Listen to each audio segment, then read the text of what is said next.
Hello students, कैसे हैं आप सब। कल हमने क्लास 11th का सिलेबस डिस्कस किया था बेटा। आज हम अपने सिलेबस को स्टार्ट करने जा रहे हैं। ठीक है, हमारी जो फर्स्ट यूनिट है कोर्स की वो है some basic concepts of chemistry. तो इसमें आपका जो हम फर्स्ट पोर्शन करने वाले हैं that is the importance of chemistry. देखिए, अगर हम अपने आसपास किसी भी चीज को देखें, ठीक है, चाहे वो कुछ भी हो, जैसे कि हम मान लो ये मार्कर है, इसके अंदर इंक भरी जाती है, वो भी केमिकल होता है। ठीक है, हमारे कपड़े हैं, पॉलीमर्स हैं, मेटल्स हैं, केमिकल फर्टिलाइजर्स हैं जो हम फील्ड्स में यूज करते हैं। हमारा हैंड सैनिटाइजर है जो आजकल बहुत कॉमन चल रहा है, राइट। फिर हमारे सोप्स हैं, डिटर्जेंट्स हैं, उसके बाद चलते हैं हमारी दवाइयाँ सबसे ज़रूरी, ठीक है, जो हमारे ड्रग्स हैं, मेडिसिन्स हैं, वो सारे के सारे बेटा कहीं ना कहीं केमिस्ट्री से रिलेटेड है। तो जो केमिस्ट्री एक ऐसा एस्पेक्ट है जो हमारी डेली लाइफ से बिल्कुल क्लोजली रिलेटेड है। ठीक है, अगर मैं ड्रग्स की बात करूं तो जैसे कैंसर थेरेपी में हमारे दो मेन ड्रग्स काम आते हैं कैंसर थेरेपी में। ठीक है, कौन से हैं वो? कैंसर थेरेपी में यूज होने वाले दो ड्रग्स हैं बेटा आपके सिस्प्लेटिन एंड टैक्सोल। कौन से हैं? Cisplatin and taxol. इसी तरीके से एक दूसरा ड्रग है जो हमारा एड्स को ट्रीट करने में काम आता है। हालांकि एड्स एक वायरल डिजीज है, आपको पता है ये, लेकिन उसके जो सिम्टम्स हैं उनको कंट्रोल करने के लिए हमारे पास मेडिसिन्स अवेलेबल होती है। ठीक है, एड्स की फुल फॉर्म कितनों को पता है? क्या होती है? Acquired immuno deficiency syndrome. ठीक है, तो एड्स को ट्रीट करने के लिए बेटा हमारे पास एक ड्रग होता है। ट्रीट का मतलब है जो सिम्टम्स हमें दिखाई देते हैं एड्स विक्टिम्स को, उनको कंट्रोल करने में हेल्प करता है। कंप्लीट ट्रीटमेंट अवेलेबल नहीं है। ठीक है, तो वो होते हैं बेटा आपकी एजाइडोथाइमिडीन। क्या होती है? एजाइडोथाइमिडीन। ठीक है, जिसको हम नॉर्मली AZT भी बोलते हैं। ये सारे पॉइंट्स जो हैं ये हमें पॉजिटिव एस्पेक्ट दिखाते हैं केमिस्ट्री का हमारी नॉर्मल लाइफ में, राइट। लेकिन बेटा जिस चीज़ का फ़ायदा होता है उसके उतने ही नुकसान भी होते हैं। ठीक है, तो अगर हम कुछ हार्मफुल इफ़ेक्ट्स की बात करें तो सबसे मेन हो रहा है आपका ग्लोबल वार्मिंग। पता है आपको ये कि जो कार्बन डाइऑक्साइड और ग्रीन हाउस गैसेस हैं उनके लेवल्स हमारी एनवायरनमेंट में कंटिन्यूअसली इंक्रीज हो रहे हैं। ठीक है, जिसकी वजह से जो एवरेज टेम्परेचर है अर्थ का वो कंटिन्यूअसली इंक्रीज हो रहा है। ठीक है, तो ये उसका हार्मफुल इफेक्ट है, राइट। उसके अलावा जो ये हजार्डस न्यूक्लियर रिएक्टर्स बनाए जाते हैं, एटम बॉम्ब्स, हाइड्रोजन बॉम्ब्स बनाए जाते हैं, जिनको हम नॉर्मल लैंग्वेज में न्यूक्लियर वेपन्स बोलते हैं। ठीक है, तो वो सभी हमारे लिए हार्मफुल हैं, लेकिन फिर भी वो बनाए जा रहे हैं। ठीक है ना, तो ये केमिस्ट्री का नेगेटिव एस्पेक्ट है, राइट। उसके बाद हम चलते हैं हमारे नेचर ऑफ मैटर के ऊपर। नेचर ऑफ मैटर, अगर आपको थोड़ा सा याद हो 9th क्लास का, तो हमारी फर्स्ट ही यूनिट होती थी मैटर की, right. What is matter? How many of you know this? Matter is anything that occupies space and has some mass. हमारे आसपास कोई भी ऐसी चीज जिसका कोई मास हो एंड वो कुछ स्पेस ऑक्यूपाई करती है वो हमारी मैटर होती है, right. Now there are generally 3 states of matter which are solid, liquid and gas. कौन सी होती हैं? Solid, liquid and gas. See, we very well know the basic properties of all the 3 states of matter. If we start discussing it one by one, see, solids जो होते हैं बेटा, उनके जो पार्टिकल्स हैं वो बहुत ही टाइटली पैक्ड होते हैं। This is the first point. उसके बाद जो सॉलिड्स हैं उनकी एक फिक्स्ड शेप होती है एंड फिक्स्ड वॉल्यूम होती है, राइट। लेकिन जो लिक्विड्स होती हैं उनकी वॉल्यूम तो फिक्स होती है लेकिन उनकी शेप फिक्स नहीं होती, वो उसी की शेप ले लेते हैं जिस कंटेनर में लिक्विड्स को रखा जाता है, राइट। एंड अगर हम गैस की बात करें तो इस बेचारे के पास ना तो फिक्स्ड वॉल्यूम है ना ही फिक्स्ड शेप है, ठीक है। ये बेसिक प्रॉपर्टीज हैं हमारे स्टेट्स ऑफ मैटर की। उसके बाद इनका इंटरकन्वर्जन आता है। इंटरकन्वर्जन का मतलब हम सॉलिड को लिक्विड में बदल सकते हैं, लिक्विड को गैस में बदल सकते हैं, फिर गैस को लिक्विड में भी बदल सकते हैं एंड लिक्विड को सॉलिड में भी बदल सकते हैं। बिल्कुल बदल सकते हैं। सॉलिड को अगर हम लिक्विड में बदलते हैं, ठीक है, solid is converted into liquid, तो इसको क्या बोला जाता है बेटा? इसको बोला जाता है मेल्टिंग, मेल्टिंग या फिर फ्यूजन, है ना। अगर हम लिक्विड को गैस में कन्वर्ट करते हैं तो इसको बोला जाता है बॉइलिंग, बॉइलिंग और वेपोराइजेशन, राइट। देन अगर हम वापस चलते हैं, गैस को हम लिक्विड में कन्वर्ट करते हैं, गैस को अगर हम लिक्विड में कन्वर्ट करते हैं तो उसको क्या बोला जाता है? उसको बोला जाता है बेटा कंडेंसेशन, कंडेंसेशन और लिक्विफैक्शन, कंडेंसेशन और लिक्विफैक्शन, राइट। एंड अगर हम लिक्विड को सॉलिड में कन्वर्ट करते हैं, liquid is converted into solid, तो उसको बोला जाता है बेटा आपका फ्रीजिंग और सॉलिडिफिकेशन, फ्रीजिंग और solidification.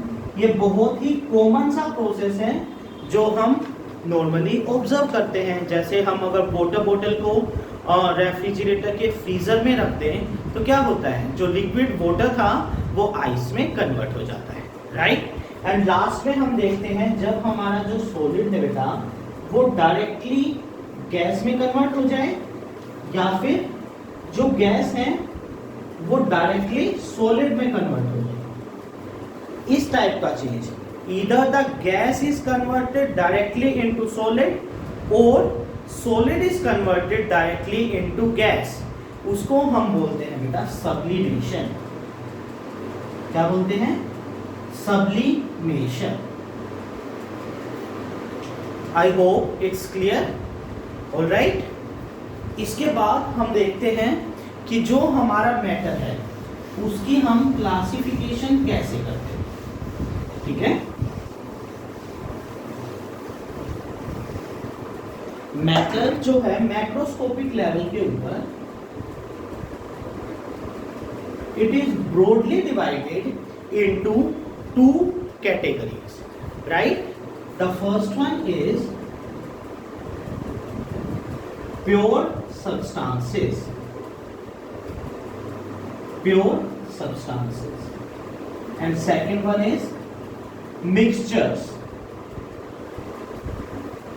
pure substances and mixtures. The pure substances are further divided into two categories.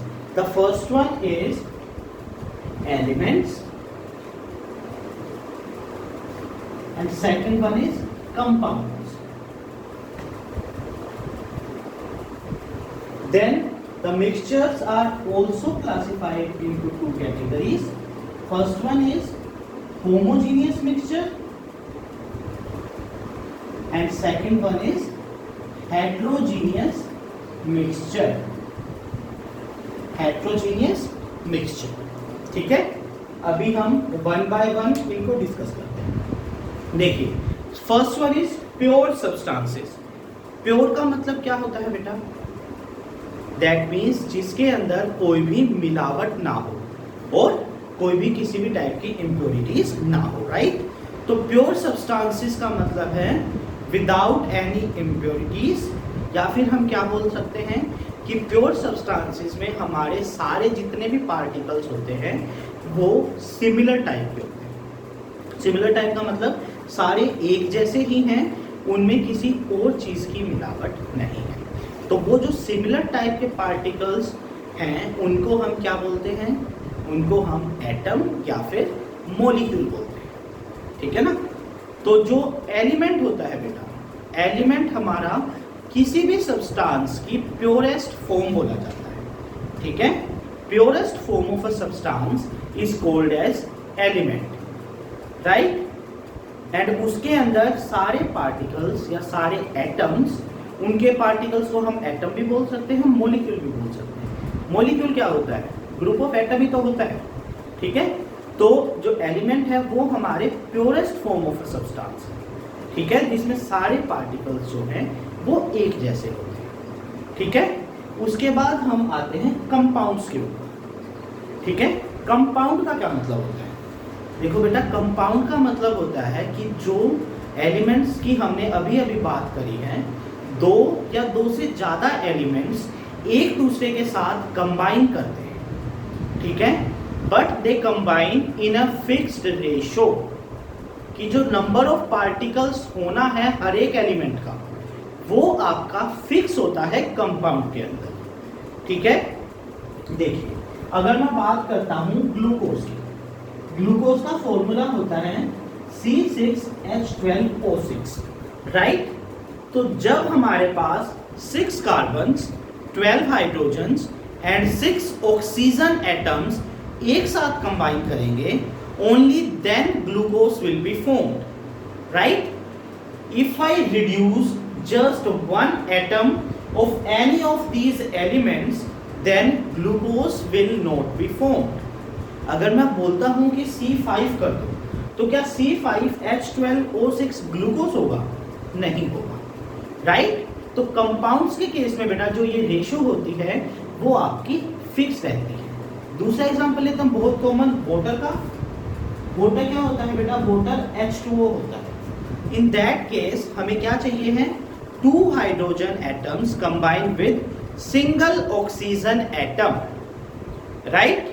तो जब 2 हाइड्रोजन और 1 ऑक्सीजन होगा तभी वाटर मॉलिक्यूल की फॉर्मेशन होगी, राइट। अगर 2 हाइड्रोजन है 2 ही ऑक्सीजन है तो वो वाटर नहीं बनता है, वो क्या बनता है, H2O2। किस चीज का फॉर्मूला होता है, हाइड्रोजन परऑक्साइड, ठीक है ना। तो जो ये कंपोजिशन है इनकी या जो ये नंबर ऑफ एटम्स है, अगर हम इसको चेंज कर देते हैं तो चेंज करने से क्या होता है बेटा, वो कंपाउंड ही पूरा का पूरा चेंज हो जाता है, राइट। अब हम आते हैं मिक्सचर्स के ऊपर। देखो, कंपाउंड और मिक्सचर में एक सिमिलैरिटी और एक मेन डिफरेंस होता है। कंपाउंड और मिक्सचर में सिमिलैरिटी ये होती है बेटा कि इसमें जो एटम्स या पार्टिकल्स हैं वो डिफरेंट डिफरेंट एलिमेंट्स के होते हैं, ठीक है। More than one type of element is present in both compound and mixture as well, right. लेकिन डिफरेंस मेन ये होता है कि कंपाउंड्स में जब वो एलिमेंट्स कंबाइन करते हैं तो वो एक फिक्स्ड रेशो में कंबाइन करते हैं। जो हमारे एलिमेंट्स हैं वो एक फिक्स्ड रेशो में कंबाइन करेंगे, लेकिन मिक्सचर्स में ऐसा नहीं होता है। मिक्सचर में जो एलिमेंट्स कंबाइन करते हैं वो वेरिएबल कंपोजिशन में कंबाइन करते हैं, उनकी कोई फिक्स्ड रेशो नहीं होती है, ठीक है। अब देखिए, जो ये मिक्सचर्स हैं वो हमारे दो टाइप के हैं, homogeneous mixture and heterogeneous mixture, right. Homo means same, homo means same and hetero means different, ये आपको पता है। तो होमोजीनियस मिक्सचर्स बेटा हमारे ऐसे मिक्सचर्स होते हैं जिनकी कंपोजिशन यूनिफॉर्म होती है।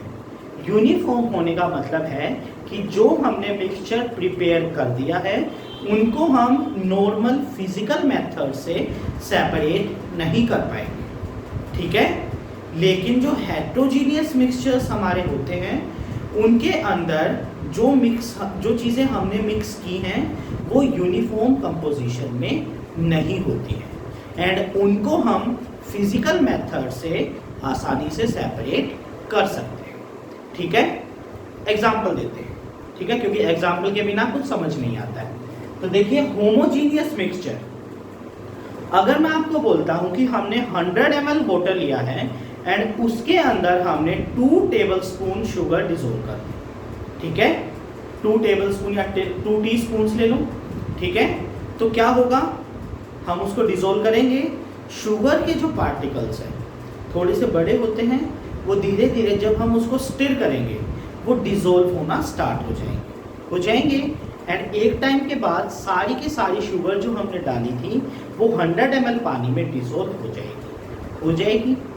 तो क्या अब बाहर से देखने पर हम ये बता सकते हैं कि ये वाला पार्टिकल शुगर का है एंड ये वाला पार्टिकल हमारा वाटर का है? नहीं, क्योंकि जो शुगर पार्टिकल्स हैं वो वाटर के बीच में जो स्पेसेस होते हैं उनके अंदर अभी उन्होंने अपनी जगह बना ली है, राइट। तो इसी चीज को बेटा बोलते हैं यूनिफॉर्म कंपोजिशन, जब बहुत अच्छी तरीके से डिसोल्व हो जाए हमारे पार्टिकल्स एंड हम उनको सेपरेट ना कर पाए। ठीक है, लेकिन इसका रिवर्स होता है हेट्रोजीनियस में। ठीक है, हेट्रोजीनियस में क्या होगा, जैसे हम डाल देते हैं सैंड, ठीक है, we mix the sand in water and we continuously stir the solution. What will happen? Initially जो सैंड के पार्टिकल्स हैं वो धीरे धीरे मिक्स होना स्टार्ट होंगे पानी में, लेकिन कुछ टाइम के बाद all the sand particles starts to sediment at the bottom। जो भी हमने क्लास लिया है, सैंड के पार्टिकल्स धीरे धीरे नीचे सेटल डाउन होना स्टार्ट हो जाते हैं ना। तो इस टाइप का सॉल्यूशन या इस टाइप का मिक्सचर होता है हमारा हेट्रोजीनियस मिक्सचर, क्योंकि अगर हम नॉर्मली फिल्टर करेंगे उस सॉल्यूशन को तो हम पानी को अलग कर सकते हैं एंड अपनी सैंड को अलग कर सकते हैं। आई होप इट्स क्लियर। तो बेटा आज के लेक्चर में हमें यही करना था। आपको अगर इनमें कोई भी डाउट्स आ रही हैं तो प्लीज़ कमेंट बॉक्स में जाइए एंड अपनी डाउट्स मेरे साथ शेयर कीजिए। एंड ये चैनल आप लोगों का ही है, प्लीज़ इसको ज़्यादा से ज़्यादा लाइक करिए, शेयर करिए एंड सब्सक्राइब करिए।